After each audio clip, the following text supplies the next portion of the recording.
पहले मैं पोलैंड गई थी, तो वहाँ ऑस्विच नामक जो गैस चेम्बर्स हिटलर के समय के थे ना, वो वहाँ पर आज भी है और अब वो म्यूजियम जैसे बना दिए हैं, जो जैसे था वैसे ही है। और वहाँ पे लोगों को जाने देते हैं, टूरिस्ट को जाने देते हैं। तो मैं जब वहाँ गई तो एक बड़ा सा स्टूडेंट ग्रुप आया हुआ था इजराइल से। 10 से 13-14 वर्ष के बच्चों का वो ग्रुप था। 20-25 बच्चे उसमें थे और उनके साथ उनकी कुछ टीचर्स थी। तो मैं जब अंदर गई तो वो बच्चे साथ ही थे। वो बच्चे मेरे आगे आगे जा रहे थे और मैं उनके पीछे पीछे जा रही थी। तो पहले वो लोग एक चेम्बर में गए। शुरुआत में तो वही वो बच्चे थे, है ना, तो देख रहे हैं, समझ रहे हैं। फिर एक के बाद दूसरा चेम्बर, फिर दूसरे चेम्बर में उन्होंने देखा कि वो जो लोग मर गए उनकी सूचियां बनाई हुई थी। जो लोग मर गए थे, जिनको गैस चेम्बर में डाला था, उनके जो चप्पल थे, कपड़े पड़े होंगे, वो सब रखा हुआ था। तो एक एक चेम्बर में जाते जाते आप देखोगे कि एक एक करके बच्चा टूट रहा है, वो रोने लगे। 1-1.5 घंटे के वो प्रवास के बाद उन सब बच्चों को ना एकत्रित किया गया एक रूम में। तो मैं भी पीछे पीछे गई, मुझे देखना था क्या हो रहा है, क्योंकि उस समय तक सारे बच्चे ऐसे अश्रु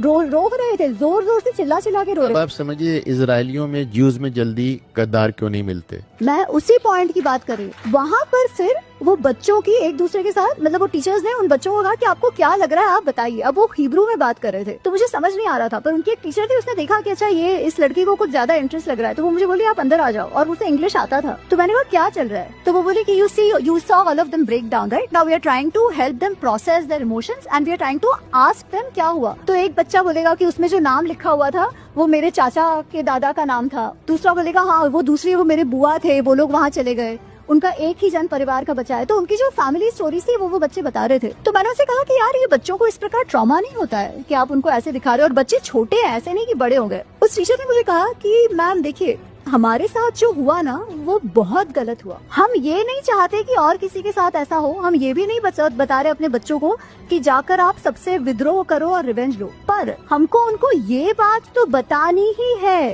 कि अब आपको ये ध्यान रखना है कि आपके साथ ऐसा ना हो, और ये कर्तव्य आपका स्वयं का है। Never again, absolutely never again. और वहाँ ऑस्विच से बाहर निकल, जो लास्ट चेम्बर है ना, वहाँ वो जॉर्ज सांता है ना, उनका ये लिखा है कि those who forget there history are doomed to repeat it. And she said, this is what we want to tell them. You are responsible for your survival. And if you forget your past, the same will be repeated. This is another reason why we have to know the history on our terms.